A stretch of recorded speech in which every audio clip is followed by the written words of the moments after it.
everyone, this is dietitian Chetna Vats, and I'll be talking about the role of nutrition in insulin resistance and obesity. We're talking about obesity. It is a condition with excess of body fat. When the body fat percentage increases from the normal percentage, the BMI crosses the limit of 30 kg per meter square. This is when we categorize a person to be obese. Obesity is not a disease but a metabolic disorder which comes with so many metabolic derangements, one of which can be categorized as insulin resistance. Insulin resistance is actually the cause of so many coming health problems and the comorbidities associated with obesity. Insulin is a hormone which is released from the beta cells of pancreas when we consume carbohydrates particularly. So it allows the storage of carbohydrates in the form of glycogens. However, under certain conditions like excessive overnutrition for a prolonged period or even in the cases of undernutrition, there can be other metabolic stresses as well under which they don't actually store the energy anymore. This is usually seen in the condition of overnutrition, which is the leading cause of obesity and developing insulin resistance. All these things are very much interconnected and is actually a body's mechanism to attain homeostasis. This might sound quite complicated, but in simple words, we can say that when the body has no longer the capacity to store energy, it actually develops insulin resistance. So the insulin don't actually keep storing the excess energy in these tissues. So now what happens? The excess of body fat starts accumulating in other organs of the body, starting from liver, abdomen, and even muscles, brain, kidneys. This fat is actually metabolically active and is very unhealthy for the human body. When this type of fat starts accumulating in the arteries or in the blood vessels, it develops conditions like atherosclerosis, triglycerides, cholesterol buildup, and all of these will lead to hypertension, cardiovascular diseases, and other comorbidities. So that is why we say that obesity is not just a disease but a metabolic disorder which will come with so many kinds of diseases and comorbidities. So what is the solution for this?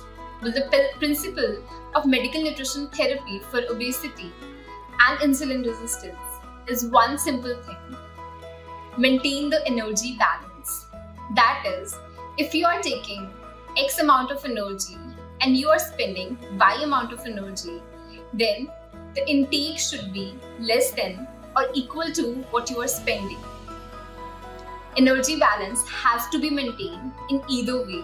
Either you have to focus on restricting your calories or dietary intake, or you have to extend the amount of energy you spend by doing the physical activity. You cannot do one without the other. So you have to make sure that you are taking a well-balanced diet in the adequate amount, while at the same time also doing physical activity to avoid obesity and the insulin resistance. There are certain things which you can include in your diet to avoid obesity and insulin resistance. Talking about obesity, make sure that you are taking adequate amount of calories which are required by your body. So learn about your body and your body's requirements and then only eat the specific amount. This is the quantitative aspect of maintaining obesity. Now talking about the qualitative aspect, the energy you are consuming should come from a variety of sources which are actually healthy and prevent the insulin resistance. So talking about carbohydrates, which are the major culprit in this case, we can say carbohydrates should always come from more complex sources and not the simple sugars. You can include whole grain cereals in your diet like oats, dalia, whole wheat, even brown rice. They are good sources of complex carbohydrates. You can always include millets in your diet, which are very important when it comes to improving the insulin resistance. Millets like pearl millets, finger millets, sorghum, barley, all of these can be included in your diet, and it should be there to avoid insulin resistance, inflammation, and whatnot. Now, moving forward to fats, you need healthy fats which are going to help in reducing the inflammation in your body.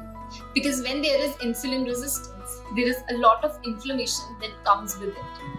And you don't want that inflammation. So to help in reducing that, you actually need anti-inflammatory food, which are like fatty fishes, walnuts, flax seeds, and all that. You need a lot of vegetables in your diet, and especially dark green leafy vegetables and different colored vegetables.